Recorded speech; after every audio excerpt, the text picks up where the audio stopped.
Time to talk about your health. Living a Primal Lifestyle. With your hosts, Nico and Ellen de Haan.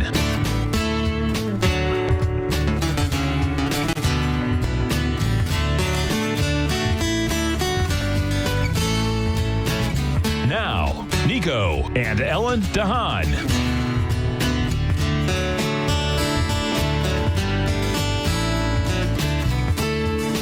Good morning, I'm Nico de Haan, and welcome to Living a Primal Lifestyle, where we explore a return to a more balanced and natural wild world to recover our natural health and regain those rights and freedoms that we all want.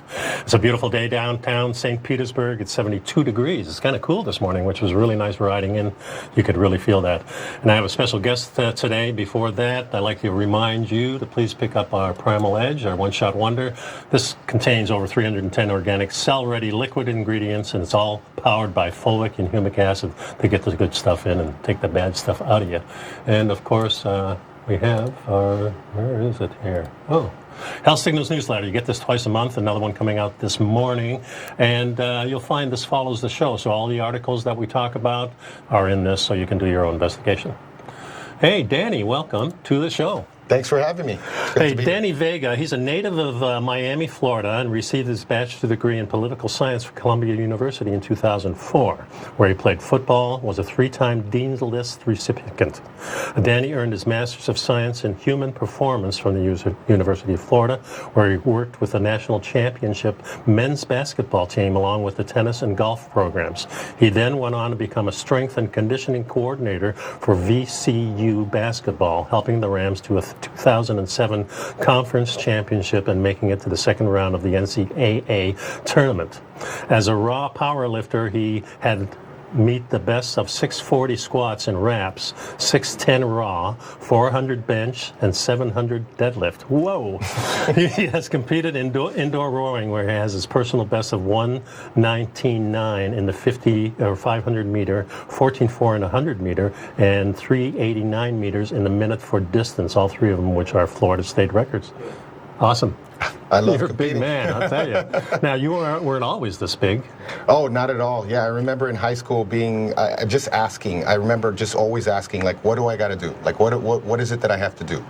And they were like, well, you need to run this fast in the 40 meter. Mm-hmm. You need to do, or the 40-yard dash. You need to jump this high. And I just was obsessed with it. You know, I remember in So high you school, wanted to be the best in certain categories of things, or just in powerlifting, or what?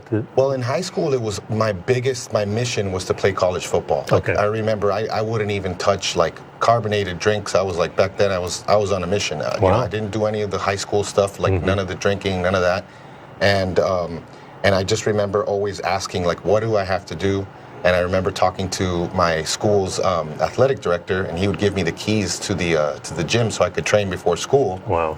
So I was just obsessed, and luckily I was able to realize my dream. I was looked at by these bigger schools, UCF, Rice, Missouri, Naval Academy, and Columbia came out of nowhere. Columbia, my quarterback sent them game film, and it just so happens that the person recruiting the state of Florida was the running backs coach, and I was the leading running back in Dade County.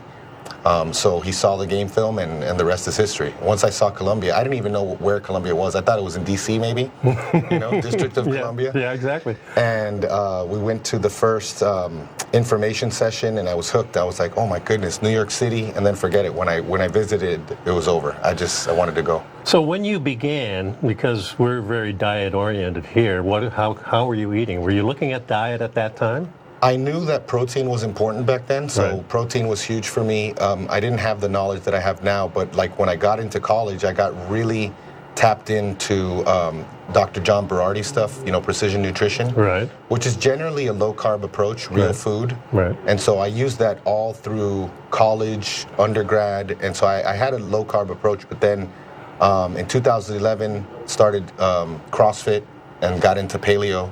Mm-hmm. Got obsessed with paleo, and then after 2 years of that, switched over to powerlifting, and I took a step back, and I was doing like carb cycling and all this stuff. And just traditional what they do in that sport, right? Oh my goodness, yeah. Like you would go to a meet, and there'd be people like just with boxes of cereal, just chugging cereal. They were all puffy, and it was like, you gotta be big, you gotta be swollen so that you get better leverage and all that stuff. Well, even just in running, I was a runner for 30 years, so running 10Ks and then going on to do marathons and like that, and we learned about all these cyclings that we did. And I found out later on that I didn't need all that. It's just how you adapt yourself, really. Yeah, it's this thing that, what's his name from South Africa? I forget his name, but he was actually, on trial a few years ago. Oh, really? Yeah, about like they basically tried to implicate him when he was responding to a tweet to a pregnant mother telling her that it's okay to nurse on a low-carb diet or something like that. And that was like a big deal. And luckily, after 2 years of them trying to drag him through the mud, he did well. But he was the authority on running, and he wrote a whole book on fueling, and he was one of the only people that I know in history that would say, I had this wrong. It's hard for people to admit that they had something wrong. Yeah. So he's been a low-carb guy for, over there they call it banting, which is, it's basically what South Africans refer to as banting is low-carb, paleo, keto. I see. All of that. So after the powerlifting and you started sliding backwards, what happened then? Well, I started to deal with injuries, of course, and then I got to a point when I hit a 1,700 total, and that got me the top 25 in the country, and I started to realize, like, what do I have to do to take it to the next level? And between all just feeling beat up, feeling terrible, finally having to pull out of a meet in 2016 because of a knee injury on my left knee, torn meniscus that I knew was torn for a whole year. And then I was like, I got to clean this up. So I went on a diet. I lowered my fat at the time, and I lost some weight. And then finally, after several months of that, I remember I was binging every single weekend, my wife and I. So I had a buddy who was for months in my ear, like, you got to try this keto thing. Look at these keto pancakes. Look how much it's... And I finally said, okay, what do I have to lose? I was lean, and it was amazing because I had my carbs low and my fat low at the time because I had done several months of dieting where you start with the fat low and then you bring the carbs low, and now you have no fuel because you low carb, low fat. So I added that fat in, and within 2 days I felt like a different person. I remember I was on the second floor. We were renting a house when we first got to Tampa, and it was just a pain in the butt just getting down the stairs. I felt like 30 years older than I was. Wow. And after a few days, it was like I felt light on my feet. I felt more energy, and I was like, this is something big. And so I got into it, and 2 months later, I started hosting the Ketogenic Athlete podcast, and the rest is history. So when you switched over, you were in paleo, and now you're going to keto. What do you think is the main difference between those two? Because they're very similar. Yep. I always say that keto is, well, you're keeping track of things, where paleo, you're kind of just doing things. Yeah, and I think with keto, they both have their downsides because, like with paleo, if you start to have all these quote-unquote paleo snacks that are full of agave and full of honey, you're like, it's natural, it's good. And you're like, well, what if you're snacking, you're doing it wrong. Exactly. We knew when we were paleo, we knew that when we wanted to lose some fat, that we would have to cut those carbs. Now, on the other end of things, you have keto that's so focused on keeping the carbs down, but then at the same time, they add in all these non-caloric sweeteners and all these other things. Right. People drinking diet sodas and eating mayonnaise, Okay, we're up on a break here, so we'll continue this when we get back. So we're going to be back here in just a couple minutes, folks. Stick around.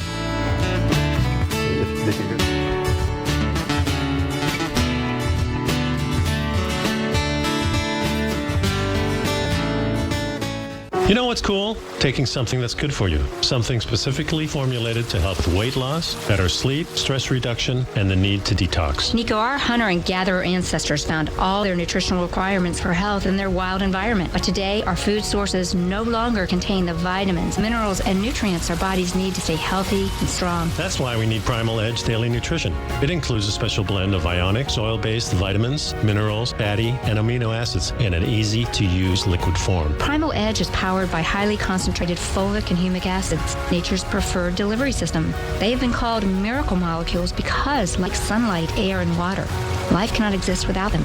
That's right, Paige. They ensure we receive all the nutrition we need to be healthy and thrive. We take it every morning. Primal Edge, formulated and approved by Nico and Paige of Living a Primal Lifestyle. Buy it today for just $89. Click on the Primal Edge banner on the front page of TFNN.com. TFNN is excited about our new software charting program, The Art of Timing the Trade Charts. In collaboration with Tom O'Brien and using his best-selling book, The Art of Timing the Trade, Your Ultimate Trading Mastery System, David White has programmed an outstanding piece of software that will complement any trader's methodology. Using this first-of-its-kind program, The Art of Timing the Trade Charts allows you to scan thousands of stocks for Fibonacci formation setups, including Gartley's, ABCs, butterflies, and much more. The Art of Timing the Trade Charts is designed to help you when scouring the markets for stocks just beginning to form the trading patterns that many investors spend days, weeks, or even months searching to find. And right now, we're offering licenses available at only $79 a month. We are so confident that you're going to love this new charting software that will even give you a 30-day unconditional money-back guarantee. Don't miss out on this incredible new piece of software. Get your copy of The Art of Timing the Trade Charts today by visiting TFNN.com. Will the S&P 500 continue to climb? For bold trades on U.S. large-cap stocks in either direction, trade SPXL, SPUU, or SPXS. Directions Daily S&P 500 Bull and Bear Leveraged ETFs. Direction Leveraged ETFs. An investor should carefully consider a fund's investment objective, risks, charges, and expenses before investing. A fund's prospectus and summary prospectus contain this and other information about Direction shares. To obtain a fund's prospectus and summary prospectus, call 866-476-7523 or visit directioninvestments.com. A fund's prospectus and summary prospectus should be read carefully before investing. An investment in the funds is subject to risk, including the possible loss of principal. The funds are designed to be utilized only by sophisticated investors such as traders and active investors. Distributor Foreside Fund Services, LLC.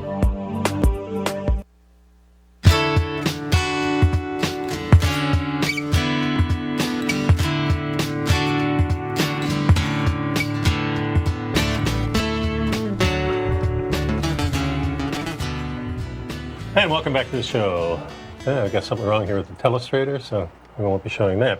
Anyway, where were we? We were talking about the difference between keto and just basically the primal diet. Yep. Yeah. So keto, what I said about keto is, keto has this other blind spot where they're focused only on keeping the carbs low because the whole diet is ketogenesis. So you want to eat a diet that basically gets you in this ketogenic state. Right. So you don't have to exactly focus on food quality, but if you combine paleo with keto, that's when you marry those two, I think that's when you have the best results, because now you're focused on food quality, but you're also just trying to live that more ancestral lifestyle when you realize, people were not eating carbs all year round. They were only eating carbs certain times of the year. Of course. And they didn't have really access to them. Right. And so it's funny because I feel like, this standard diet now with our access to food from all over the world, we can basically eat for winter the whole year round, and winter never comes. And so we're just storing all this fat from all these extra carbs. And I think that's where a lot of these problems come from. Yeah. Yeah, the paleo definitely does focus on, first of all, organic, non-GMO, all those things we learned during paleo. And the only thing I really learned in keto is now you got to take some measurements and you got to make sure that you keep those carbs low. I'm not that sure that's that important. Of course, me being a more carnivore type of diet, carbs hardly enter the picture unless I'm drinking alcohol, and I think that is even different. Yeah. Yeah, I think, when people, for example, they say zero carb diet because that's one of the ways that they refer to carnivore. Right. It's not necessarily about the carbs being low. It's you do find, like, if you're eating a ton of liver, you're going to get glycogen from the liver. If you're having some dairy, some heavy cream, you're going to have a little bit of carbs from that. Eggs have a little bit of carbs. Yeah, there's nothing that has 100% protein and nothing that has 100% carbs either. There's protein mixed in. And in fact, with plant food and things like the seeds, the wheat, and those things, the problem is not so much the carbohydrates. The protein are the factors that give us problems with our digestive system. Oh yeah, there's so many things in grains that are just so inflammatory, and our bodies just don't really know how to handle them. And then you add in GMOs and all the stuff they've done to grains recently in the last 100, 200 years, and it's just... Yeah, it's definitely made it worse, and we're probably eating 1 or 2 different types of wheats when there used to be hundreds of different strains around the world, one for each valley, practically. And this is what Weston Price found. He says, he found different species of plants that were similar in a different valley, and the people were eating those, and naturally they were healthy there. You move to a different valley, you eat that. What's there in that valley. Specific to where you live. Exactly. That makes a lot of sense. So once you got into keto, what happened after that? Well, I was really obsessed with the whole idea of performance, and I wanted to explore what are the performance implications of following this diet. So we just started having on a bunch of people, everyone from pro MMA fighters to NFL athletes, pro arm wrestlers. We had a thru hiker on. We had all these different people that were using this diet, whether they were using it during the season or sometimes, a lot of the times in the early off season. Yeah, to get rid of inflammation, to get their body composition better. Right. And it just turns out that there's a lot more applications to this diet than we previously thought. Yeah, because the knock in the beginning was you won't have any performance because you don't have any carbs, and we need carbs for performance. Yeah, that was like you need carbs for performance. And they're still saying that on standard TV. If you look at some of these programs like the doctors and things like that, you're talking, don't eat processed food, but you need to eat your bread. Yeah. I mean, it doesn't make any sense. It doesn't. I always think about this because, we have the older generation, my parents and everybody, they have a really much more of a trust in, health authorities and all that, and doctors. And they're not aware of the fact that it takes about 17 years for a doctor to see, for stuff to be published, for that to get into their recommendations to patients. They're never going to be on the cutting edge. And so we'll see probably, hopefully, in the next, decade or so, that we'll start to see some of these learnings come out in food recommendations and all of that. But of course, there's a struggle. There's vested interests. Well, the medical community doesn't seem too concerned about diet when you go visit your doctor. Because they don't ask anything about it, right? I would always, this happens all the time. I'll use my mother-in-law. I love her to death, but she has several autoimmune issues. She has rosacea. She has obvious issues, and she'll go into the doctor, and her blood work will say that her blood sugar's normal, which we know that it can take up to 15 years of insulin resistance before your blood sugar starts to creep up. Wow. And then, she can go in there and the doctor reads her blood work and tells her good job and sends her off. Meanwhile, she has obvious metabolic dysregulation. She has obvious issues, and he has nothing for her, and if it's a symptom of something, he's going to basically say, take this drug. To get rid of the symptom. Yeah. And they don't look at, the holistic approach. Yeah. So now you're pretty much into keto? Yep. Okay. Yeah, mostly carnivore. It's funny because I started, like I said, in 2016, August of 2016. And then in June of 2017, June of 2016, I started keto, and then August of 2017, I started carnivore. Mm-hmm. I saw Amber O'Hearn, who at the time had like 9 or 10 years of it. And yes. Dr. Georgia Eid, who's a psychologist, Harvard-trained psychologist, just brilliant, just talking about the fact that, at the time I was like, I want to cover all my bases, so I was eating all the vegetables and all the fruit and trying to cover them that way, and I started to realize that there's a darker side to plants. They have ways that they defend themselves, glycoalkaloids, lectins, gluten, oxalates, and all of these things may not affect some people, but some people have genetic mutations that don't allow them to detox these things, and so now we get all these other issues where you could be on a ketogenic diet, but you're eating, for example, if you have a genetic mutation that doesn't allow you to clear these oxalates, you're eating blueberries, almond flour, avocados. These are all high oxalate foods, spinach, high oxalate food. So a lot of people find that the ketogenic diet's just not enough, and so they switch to a carnivore diet, and it's the best, elimination diet there is. For my wife and I, it was kind of a progression where we slowly but surely, I don't want to fix the vegetables. No, we found the plates of our vegetables were full. Yep. After the meal. Yeah. Because our whole philosophy was always eat the protein first. Yep. Because, you don't want to eat the carbs first because then you could spike something. Yep. So that was the whole thing for the last 10 years. And then slowly but surely, and finally I says, honey, I'm not fixing any vegetables. She says, oh, no problem. We never, of course, did the starches, and we never really did fruits, and we were never too much into shakes. I still do a shake now and then, but I find that it's like a plug in my stomach. Yeah, So- you get hungrier. Yeah, it's just, and I do jiu-jitsu, so it's, I'm still performing high-level stuff at my age, and I find the meat is where I get my energy, where I get my strength, where I get my focus, and that's another part I wanted to talk about.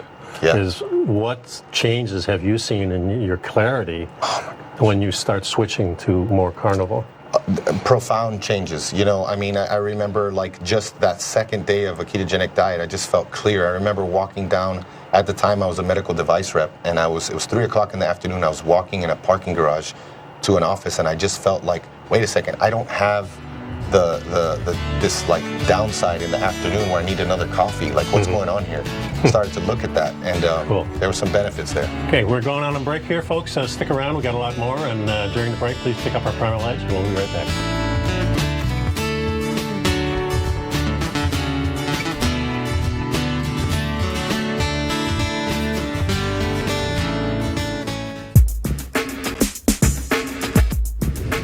Would like to tell you about the personal training studio that Nico is the owner and president of, Performance Training. Since 1998, Nico has trained individuals and groups to improve their health both mentally and physically. As a certified personal trainer, Nico's main focus is on demonstrating exercises correctly to avoid injury and teaching his clients how to manage their past injuries while getting the most out of their personal training sessions. The Performance Training Studio is filled with unique training equipment that enhances balanced results at a faster rate while minimizing damage and discomfort. For more information, you can give Nico a call at 727-418-8740 or email him at nico@tfnn.com. Let him know you heard him on TFNN and save up to $100 on a special package just for TFNN listeners. Act today.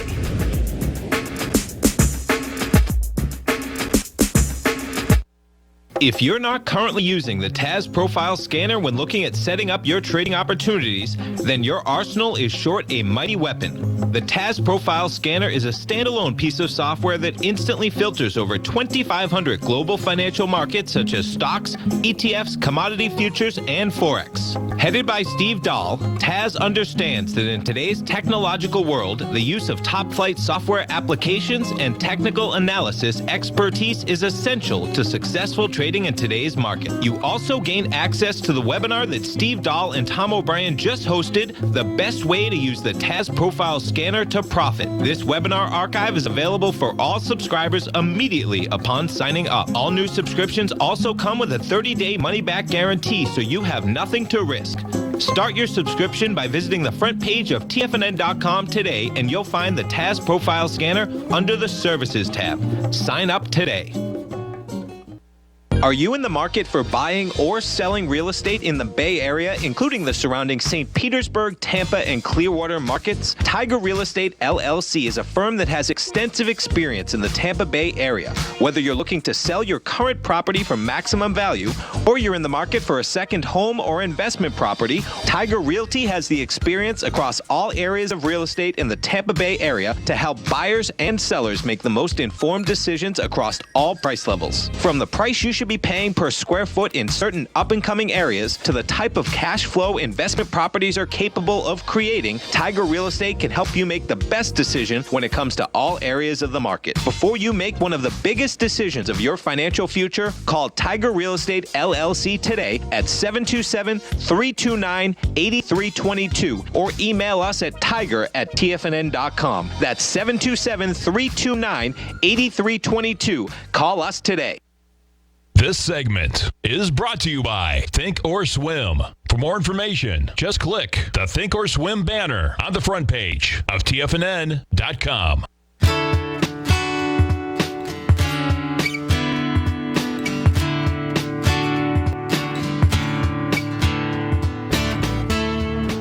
And welcome back to the show. I think we got this telestrator worked out.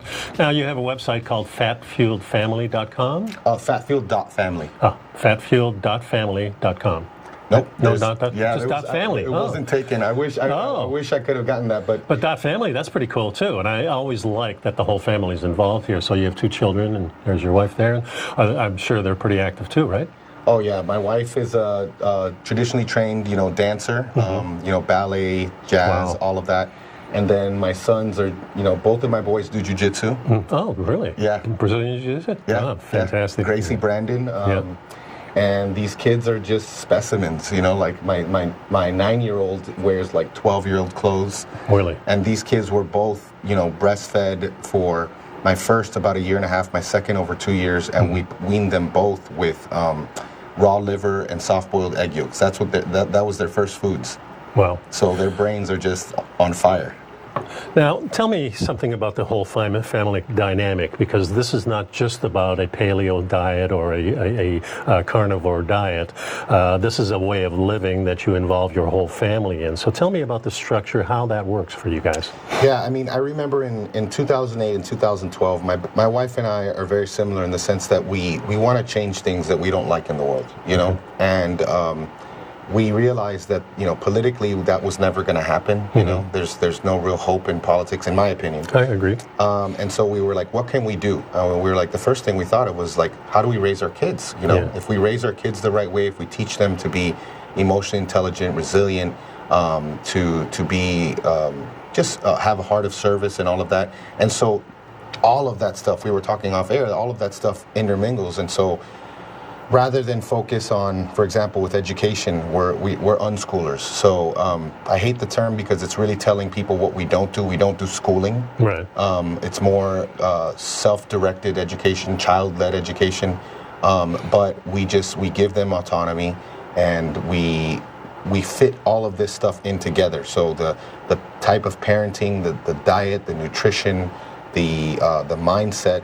We just want to create, resilient human beings. And I really think that homeschooling of a sort, it doesn't have to be homeschooling, but schooling from the family is, of course, the way traditionally we've always educated our children. And who better to know what your child needs, wants, is good at, is not good at, is frustrated by? The parents. They're the only ones that know this. Nobody else knows this. So more props to you for that, for sure. So what time do your kids go to bed? So that's funny. We were talking about that. So we don't have bedtimes, and to an extent, we don't really have eating times. Like, we tend to eat together at dinner, but we don't say at 12 p.m., well, it's time for lunch, time to eat. We just kind of wait until they tell us. So sometimes we always start their day with some fat and protein. My oldest loves to cook, so he'll cook himself and his brother eggs and bacon pretty much every day. And sometimes we'll cook like leftover meat. We don't worry about like breakfast foods. These kids will eat full meals at breakfast. And we just find that when we do that, when we don't start with sweet stuff like, most kids do these days, these kids can they won't be bothered. Like, they're like, I'm too busy playing right now. I'm too busy doing this to eat right now. Whereas, you notice in schools, even in the homeschool co-ops that we go to, they'll have 2-hour classes, and the people will say, why didn't you bring them a snack? And we'll say, well, snack for 2 hours. For snacks. Yeah, these kids are all dependent on snacks. And it's funny because we can't bring nuts because some kids have nut allergies, but wheat's fine. Really? Yeah. Wow. It's just weird that way.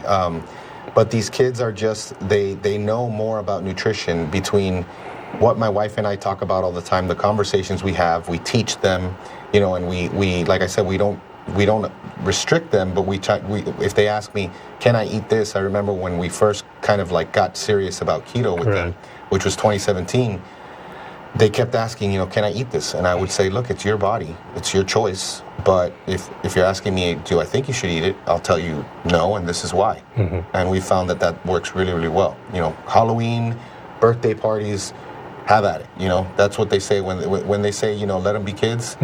Sure. Yeah. We still buy their candy on Halloween. Like this year, my oldest, he picked 3. That's it. And then I gave him $20 for the rest, and we threw it out. Cool. Yeah, that's awesome. So the kids have adapted really good. What do their friends think? You know, unfortunately, they deal with sometimes, I don't want to say bullying, but people just telling them like that they're weird because of the way that they eat. And sometimes kids around the block, like they have a bunch of friends around the block. We're blessed to have a neighborhood where the kids are out playing. And I feel like we have a big part to do with that. I feel like other parents started to see that it's okay to let your kids play until the sun goes down. That's what we always used to do in the dirt. Yeah, and nowadays, like that's a rarity. Yeah, you know. Well, there's rarity to see the kids outside playing. Period. Yeah, and we've always prioritized that. We never bought them video games or anything like that. Unfortunately, our neighbors who are close friends of theirs are moving to Clearwater, and they came over and gave us an Xbox. So it doesn't have the controllers and it doesn't have the power source, but they're going to save up for that. But, you know, sometimes they'll say things about the homeschooling, like, what are you going to do with homeschooling? How are you going to, you know, you already start to see this indoctrination in these other kids. Like, you're not going to make it if you veer from the accepted route, which luckily, especially my oldest, he has a very high confidence. You know, he's confident in who he is, so he doesn't care if he's different. In fact, he takes pride in it. So that's a great attribute, because I remember when I was a kid, the pressure of being a teenager or preteen even is huge, because they're picking on, and this is a natural thing that kids do. That's how you get your resilience. That's how you get your self-centered. But the kids these days aren't centered, and that's why there's problems along those things. But when I grew up, fights, scrap with, you know, maybe not your buddy, maybe the enemy across the street, but those are natural things, and we cry and we learn to get over that. And then we punch first instead of waiting to be punched. So this is how we learn things. So I think it's really important. I think the kids today have a real problem because they're inside so much and they have these toys. Yeah, they don't have resilience. They don't know how to handle conflict peacefully. Right. You know, we're taught. We teach them, share with your friend. You know, that's another thing. We don't force them to share. We don't force them to say please and thank you. We tell them that it's important, and we explain to them why. And what ends up happening is you'll see other kids who are forced to share. They're more graspy. You know, they want to hold on to their stuff. Right. And we have had issues where they've had to defend themselves. I remember a kid around the block, you know, was messing with my son, 12 years old. My son's 9. And I said, listen, I brought him into the guest room and I said, you need to tell him if he does this again, there will be consequences. And so he told him, and he messed with him, and then my son got him into a rear naked choke. There you go. And he stopped, you know, but this is, you know, we could talk about this in the next segment, but what happens when they go to school and they're segregated by age, they're getting all of their social cues from people who don't know anything, who are their peers, which doesn't happen anywhere else in society. Yeah, that's an important thing. So when we get back, let's talk about that, because I'm passionate about that part of it too. Folks, please pick up a Primal Edge. It's fulvic and humic acid are the things that really will help you get the good stuff in and the bad stuff out. And it's really important during this COVID time to get the vitamins and minerals you need. So we'll be right back. Stick around.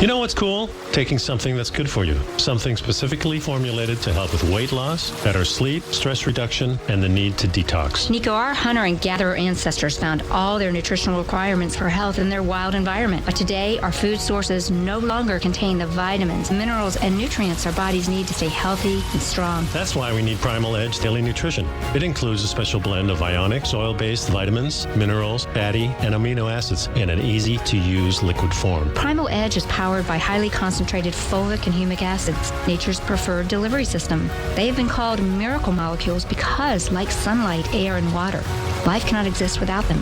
That's right, Paige. They ensure we receive all the nutrition we need to be healthy and thrive. We take it every morning. Primal Edge, formulated and approved by Nico and Paige of Living a Primal Lifestyle. Buy it today for just $89. Click on the Primal Edge banner on the front page of TFNN.com. The gold market has taken off topside in a large way in 2020. If you want to take advantage of this sector, now is the time to subscribe to my gold report. The Gold Report took profits in 4 of its equities in the gold portfolio in the first week of January for a combined profit of 99.2%, with 2 positions left in the portfolio that have a profit of 67.5% as of January 7th. The Gold Report is a comprehensive look at the metals sector as well as the markets that move gold, which is the currency and bond markets. New subscribers get a 30-day money-back guarantee, so you have nothing to lose. Every Monday morning, I publish the Gold Report with coverage of gold, silver, bonds, the XAU, HUI, GDX, as well as more than 30 different mining equities. To see for yourself the types of profitable trades that are recommended within the Gold Report, sign up now by visiting TFNN.com. Don't miss out on the next great gold trade. Sign up today.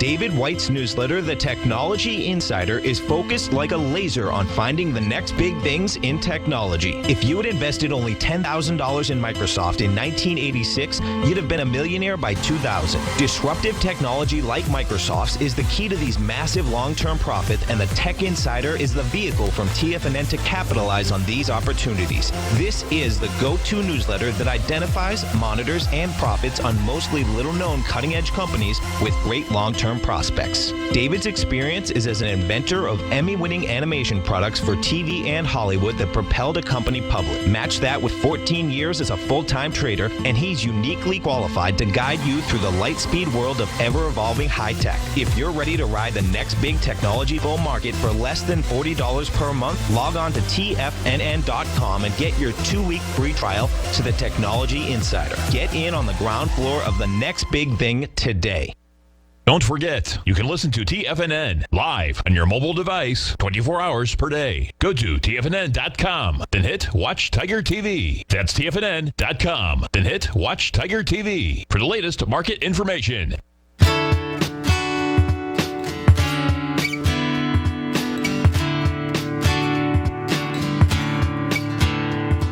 And welcome back to the show. I'm talking to my guest, Danny Vega from fatfuel.family.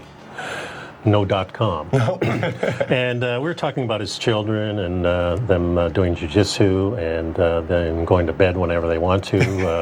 This is very cool. So we were talking about the brain and school. So let's continue with the school aspect of this, because they're being homeschooled, but they also have friends who are going to school, right? Yeah, and so like what we found, because this was like, it's been a 9-year journey for us, and it's hard to distill into one conversation when people are asking us about it, right? Because there's so much research, but we point them in the right direction and what we learned. And one of those things is, when you think about life in the work environment in general, you're with people of all ages. You're never segregated by age. And I feel like the worst time to do that is in childhood, because these kids are learning social cues, and they're only getting them from people their age. So you get that is so and all important, because the kid looks up to, the 10-year-old kid looks up to the 13 or 14-year-old kid. And this is where he gets his cues from. Yep. He does no respect for the adult, and no respect for the younger. Maybe a little bit if they're related. But the ones your same age, they're all in the same boat. They learn nothing. It's the older kids that teach, and this is what the Native Americans always did, is they always put the kids together, all of them. Yeah, because and Montessori is really good with this as well, where they have 3-year kind of groups. And the Sudbury School in Texas has that Sudbury is another great one. Peter Gray, I don't know if you know Peter Gray. I've heard of him. He's fantastic. He wrote a book, Free to Learn, and his son just was like, he was very smart, and he didn't understand why he had to do certain things, and he had that natural streak of rebellion in him. And I think it's important to allow that to happen. Kids need to be independent and free-minded. We can't just put them in a box for 18 years and then release them at 18 years old and say, hey, now you can make your own decisions. We don't prepare them. We don't give them responsibility. And when you have these groups of children who the older kids are stepping into a mentor role, and then the younger kids, when they get to that age, they get to step into that. Those are parts of development that are pretty necessary. But it also makes it more fun. At a time when we first moved to Canada, I was in a small school that had just one classroom, and the people were there from, I guess, the first grade up until the 8th grade. Oh, wow. And there was only 32 kids in the class. Wow. So what the teacher, just one teacher, had a little helper that would come in sometimes, but the teacher had the kids teach. That's So she good. was the supervisor. And that was the year I learned more than anything, and I felt better about everything. It's just the greatest way of learning things. And I think one of the problems in America and probably around the world, our schools, is segregation, just like you said. You're in one class with the same people. Also, you're not in your neighborhood anymore, Yep. which it used to be. The Yep. neighborhood school. You're taught with strangers and not your buddies so much anymore. So I think the whole school system should go back into being a block. You know, every block maybe have a little teaching area where people get taught, and this is how you learn. You shouldn't have to be, and of course the busing thing and everything that happened because of segregation was a big mistake, because it was just basically for selling buses. Had nothing to do with selling segregation. goodness. But so the kids, yeah, that's really important. So what else can you tell us about that? Well, just, there's so many aspects to this. Like you said, we're not really teaching them. We're just facilitators. So we're observing them. We tend to want to spend 80% of our time in their sweet spot, whatever that currently is. Mm-hmm. We find that a lot of the time that lasts about 2 or 3 months, where they'll get obsessed with the subject. And then we just throw all the resources and time and support that we can behind them. Put stuff in front of them that they're going to love, and just step back and let them do it. Get out of their way. Yeah, why teach them stuff they don't want to learn? Exactly. That makes no sense. It really Yeah, doesn't. all of the things that we focus on in this country, I think, are so backwards. I understand that you need to be, quote unquote, well-rounded, but that's not really true. That's not really what's happening. No, it's not. We're brain dumping, and we're forgetting. I don't remember algebra. I don't remember things that I'm not interested in, and so why should I do them? Yeah, and also the school system, and I found this several times. I had personal experiences where I showed my teacher and my classmates something that I drew or something, and they said, "Oh, you copied that." And then all of a sudden, the air kind of comes out of the balloon, and your passion is just cut in half, and you're reluctant to go back and do it again because and here I didn't trace anything. I copied it, but I copied it freehand, and I was so proud of it. Yeah. And I was really thinking art is my thing because my grandfather was a painter, and I thought this is something. And I remember that one thing kind of just for a couple of years, I never drew again. That's so unfortunate. That happens so much, where we either neglect them, we don't take interest in them, or we tell them it's not practical or anything like that. When it comes to, for example, like in this country, we don't worry about what kids love, what their passions are. We start thinking about careers. We say, what do you want to be when you grow up? We put them in high schools, they talk to guidance counselors, and they're talking about college majors.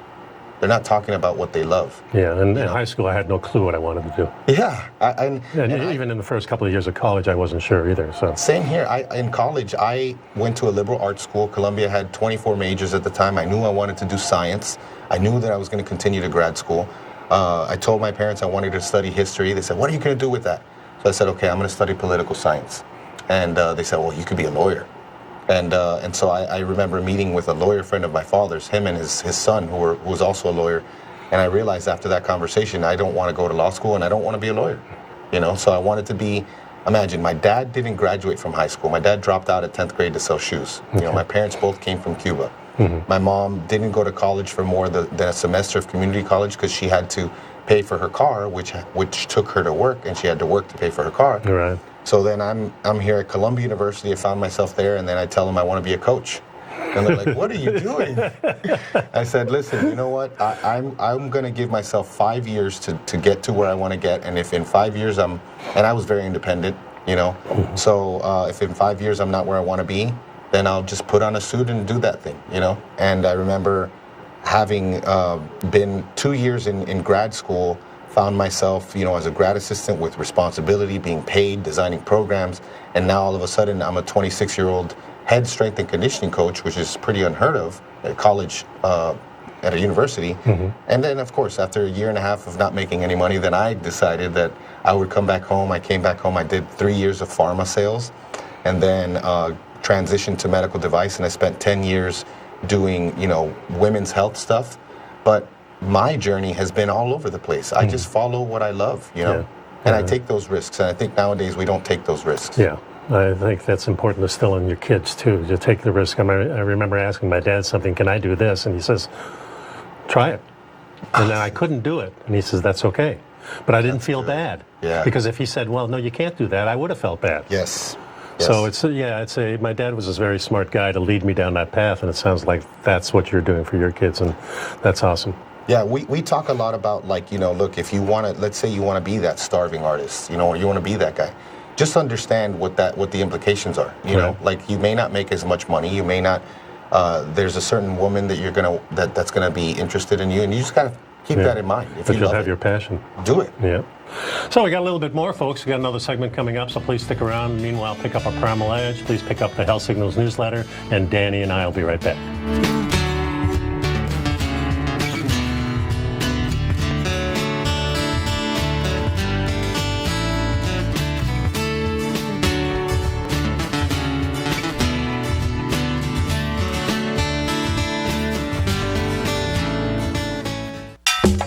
Back in the day, I joined Hotel California in 2006, and like many of you, was drawn in by, as well as, whatever you think about, you bring about. Whatever you focus on grows. You see, I believe that everything in life happens for us, not to us, and Tom ignited the fire within me to want to learn how to master the markets. So how did I go from knowing nothing about technical analysis to becoming the #1 market timer for the S&P 500 in 2018 and the #2 market timer in 2019? Simply put, I hired coaches with a proven track record, which led me to a whole new set of tools that I created to interpret the message of buyers and sellers. I would love the opportunity to teach you this award-winning set of tools and to help you improve your market timing.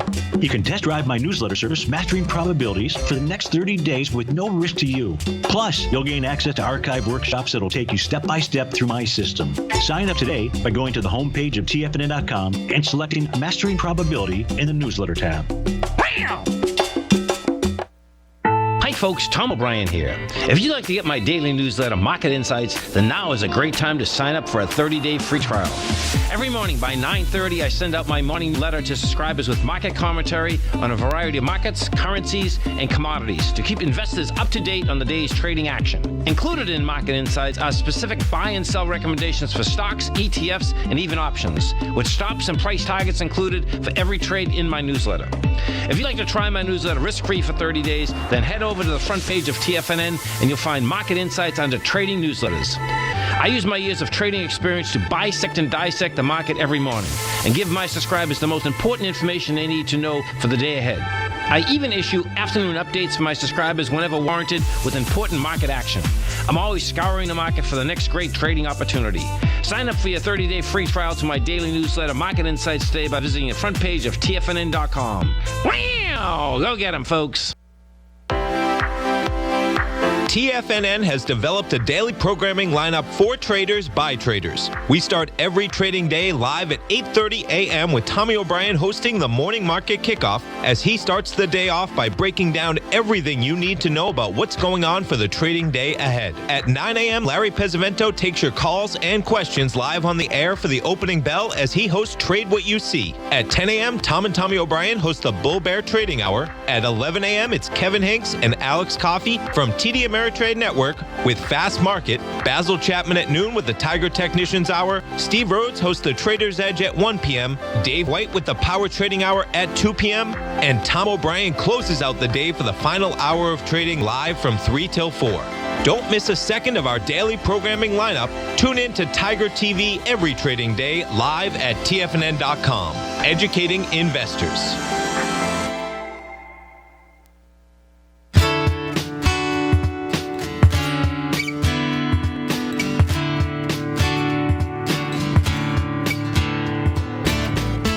And welcome back, and we're here with Danny Vega, conditioning coach. And what's the one common myth about being a coach that you want to debunk? I think a lot of the time people are looking to someone to tell them exactly what to do. And I think what needs to happen is a coach needs to educate his athletes or her athletes. And so that's part of what I did. I remember when I was in grad school, I thought I wanted to be a strength and conditioning coach for football. And so I spent my first 8 months with the University of Florida football, and I started to realize that I probably wouldn't be a good football strength coach. There was lots of, you got to treat them like dogs, it was all that. And the head strength coach said, listen, there's a position opening up in the basketball gym, and but you can't come back here. You're going to have to stay over there.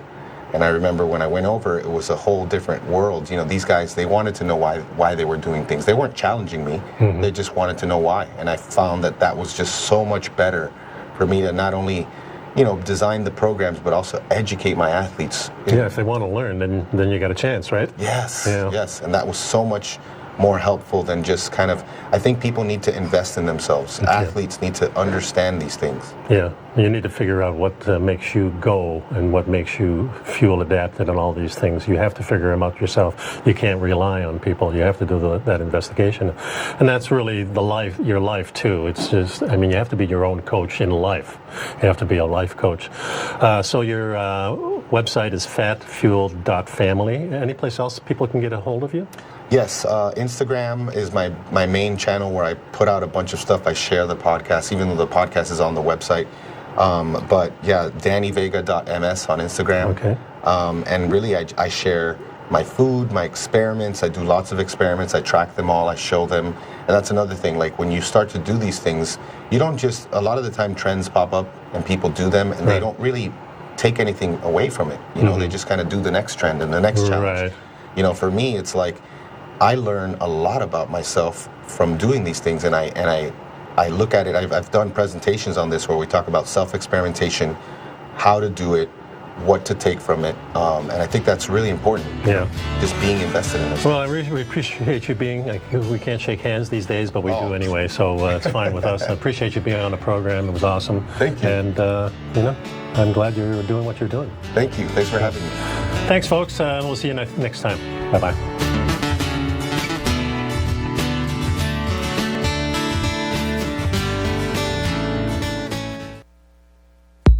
If you haven't checked out the newsletters page of TFNN.com, what are you waiting for? All of the TFNN newsletters are informative, up-to-date, affordable, and a must-have for every trader looking to gain a competitive informational edge in today's markets. TFNN newsletters cover every aspect of the markets to offer you the very latest in market news. Plus, new subscribers get to test drive our newsletters risk-free for 30 days. From all aspects of the markets, including stocks, bonds, metals, commodities, and tech, there's a newsletter to fit your needs exclusively from TFNN.